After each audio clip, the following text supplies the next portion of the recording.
So we're taking buckets of fish All right, take your time. down in the water and letting them go. We're stocking the trout. What? Yeah, we poured up on a trail. Like, yo, you want to help stock fish? So we're just stocking some fish.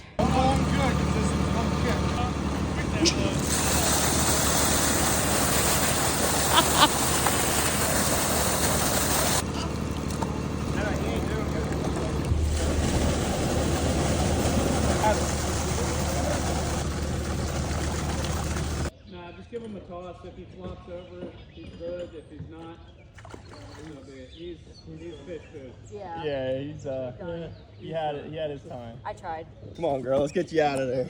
Oh my God, you wet as a dog. On fish. Aw.